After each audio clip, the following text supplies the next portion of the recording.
એકલવ્ય વિદ્યા સંકુલ.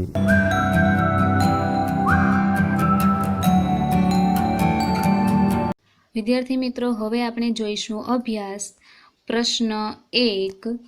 નીચેના પ્રશ્નોના ઉત્તર માટે આપેલા વિકલ્પોમાંથી સાચો ઉત્તર શોધીને તેનો ક્રમ અક્ષર પ્રશ્ન સામેના ચોરસમાં લખો. પહેલો સવાલ, કવિ આ કાવ્યમાં મનુષ્ય જીવન માટે કઈ બાબત મહત્વની ગણાવે છે? ધન સંપત્તિ, જમીન જાયદાદ, મનુષ્ય વચ્ચેનો પ્રેમ કે સોનું ચાંદી? તો સાચો જવાબ શું આવશે? મનુષ્ય વચ્ચેનો પ્રેમ. બીજું, આ કાવ્યમાં કવિએ ધૂળીએ મારક શબ્દ કયા અર્થમાં પ્રયોજ્યો છે?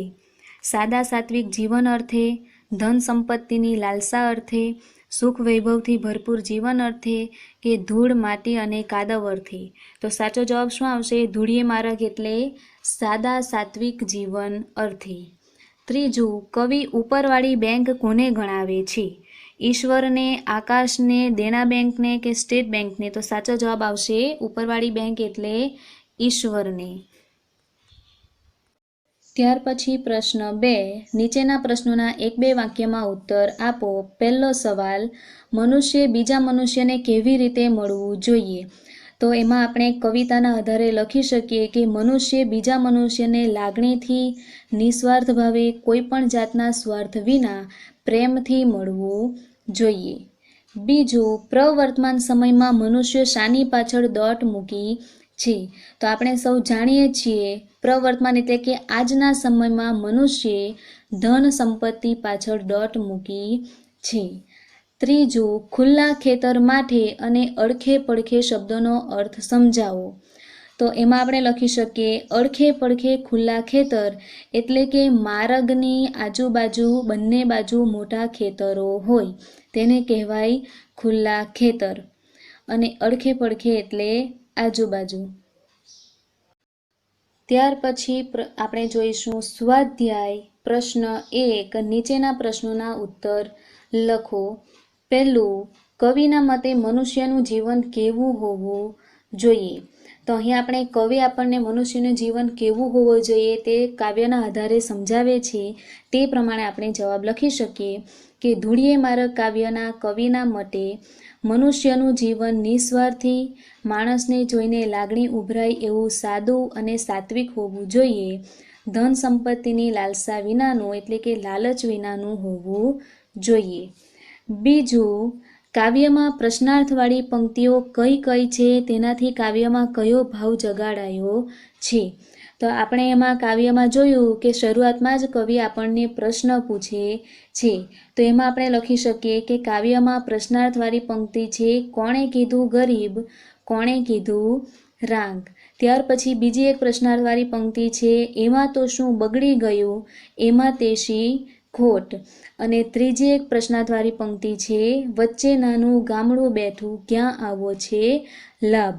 હવે આ પંક્તિમાંથી આપણે કયો ભાવ જાગ્યો છે એટલે કે આમાંથી આપણને કયો વિચાર મળે છે એ આપણે જોઈએ. તો અહીં પહેલી પંક્તિમાં ઉત્તમ વિચાર છે કે મનથી ગરીબ અને પૈસાદારનો ભેદ ન રાખવો. કવિ અહીંયા શું કહે છે કે કોણે કીધું ગરીબ ને કોણે કીધું રાંક? એટલે આપણે મનથી જ વિચારી લઈએ છીએ કે આપણે ગરીબ છે કે આપણે નિર્બળ છીએ. આવો ભાવ આપણે મનથી રાખવો જોઈએ નહીં. બીજી પંક્તિ છે એમાં તો શું બગડી ગયું, એમાં તે શી ખોટ? તો બીજી પંક્તિમાં કહ્યું છે કે ઈશ્વર સાથે છે તો આપણને કોઈ પ્રકારની ખોટ જવાની નથી. એટલે ઈશ્વર પર વિશ્વાસ રાખીને આપણે જીવન જીવવું જોઈએ. જો થોડા પૈસા આપણી પાસે ન હોય કે થોડીક નોટો ન હોય તો આપણને કોઈ ખોટ જતી નથી કે એમાં કંઈ બગડી જવાનું નથી. અને ત્રીજી પંક્તિ છે વચ્ચે નાનું ગામડું બેઠું ક્યાં આવો છે લાભ? તો આ ત્રીજી પંક્તિ શું દર્શાવે છે? પ્રકૃતિ, કે ખરેખર આજુબાજુ ખુલ્લા ખેતરો હોય, ઉપર નીલું આકાશ હોય અને એક નાનકડું વચ્ચે ગામડું હોય તો આવો પ્રકૃતિનો લાભ પણ મનુષ્ય લઈ શકે. ક્યારે? જો એનું ભાગ્ય એવું હોય તો. એટલે આ ત્રીજી પંક્તિમાં પ્રકૃતિની વાત કરવામાં આવી છે. ત્રીજું, ધૂળીએ માર્ગ એટલે શું? આ માર્ગે ચાલવાના કયા કયા લાભ કવિ ગણાવે છે? તો એમાં આપણે લખી શકીએ ધૂળીએ માર્ગ એટલે ધન સંપત્તિની લાલસા વગરનો સાદો અને સાત્વિક માર્ગ. અને આ માર્ગે ચાલવાથી આપણને શું લાભ થાય? તો એમાં કવિ કહે છે કે આ માર્ગે આપણે ચાલીએ અને આ રીતે આપણી જેમ બીજા પણ ચાલતા હોય એવો સાથ મળી જાય તો સુખ દુઃખ ભર્યું જીવન પસાર કરવાની મજા આવે. એટલે કે આપણા જેવો જ માર્ગ અપનાવનાર વ્યક્તિને આપણે આપણા સુખ અને દુઃખમાં સામેલ કરી શકીએ અને એમની સાથે આ સુખ દુઃખ ભર્યું જીવન પસાર કરવાની મજા આવે. પ્રકૃતિનો લહાવો લેવો એ પણ એક ભાગ્યની વાત છે. આજુબાજુ ખુલ્લા ખેતર ને ઉપર આકાશ મળે અને નિસ્વાર્થ રહેનાર માણસો આ માર્ગ પર મળે છે. એટલે ધૂળીએ માર્ગ ચાલવાના આવા લાભ કવિ ગણાવે છે. ચોથું, કવિ પાસે શું નથી એની એમના મન પર શી અસર છે? તો એમાં આપણે લખી શકીએ કે ધૂળીએ માર્ગ કાવ્યના કવિ પાસે થોડી નોટ અને થોડા સિક્કા નથી. ઈશ્વર સાથે છે એટલે કશું ખરાબ થવાનું નથી, કશી ખોટ જવાની નથી એવું જ કવિ મનથી વિચારે છે. એટલે કવિને ક્યારેય થોડાક નોટ કે થોડાક સિક્કા એમની પાસે નથી તો એની ક્યારેય કવિને દુઃખ થતું નથી, કારણ કે કવિને ઈશ્વર પર પૂરેપૂરો વિશ્વાસ છે કે ઈશ્વરનો સાથ હશે તો ક્યારેય કોઈ ખોટ નહીં જાય અને ક્યારેય કંઈ ખરાબ થાય નહીં. ત્યાર પછી પ્રશ્ન 2, જૂથમાં ચર્ચા કરો. એટલે તમારે ભેગા થઈને ચર્ચા કરવાની છે, પરંતુ અત્યારે આપણે જાતે જ વિચારીને આ ટોપિક પર ચર્ચા કરવાની છે. પહેલો પ્રશ્ન છે, પ્રકૃતિથી વિમુખ થવાથી આપણે શું શું ગુમાવીએ છીએ? તો એના વિશે આપણે જાતે જ વિચારવાનું છે કે પ્રકૃતિથી વિમુખ થવાથી આપણે જીવન જીવવાનો આનંદ ગુમાવીએ છીએ. જેમ કે શરૂઆતમાં મેં કહ્યું કે માણસ અને પ્રકૃતિ એકબીજાના પર્યાય છે, બંને એકબીજા વગર જીવી શકે એમ નથી. તો આથી જ કવિ કહે છે કે પ્રકૃતિથી વિમુખ થવાથી આપણે ઘણું બધું ગુમાવીએ, ખાસ તો જીવનનો આનંદ ગુમાવી દઈએ છીએ. પ્રકૃતિના ખોળે વિહરતા પક્ષીઓને જોવાનો લહાવો ન મળે, પ્રકૃતિમાં પર્વતમાં અસ્ત ઉદય પામતા સૂર્યને જોવાનો લહાવો ન મળે, નદી ઝરણા ન જોઈ શકાય, નદી પર્વત જંગલના વૃક્ષો જોવાનો લહાવો ન મળે. તો પ્રકૃતિથી વિમુખ થવાથી આપણે ઘણું બધું ગુમાવીએ છીએ. બીજું, સંતોષી નર સદા સુખી. તો એના વિશે આપણે ચર્ચા કરીએ તો પ્રસ્તુત પંક્તિમાં કવિએ એક સારા ગુણની વાત રજૂ કરી છે.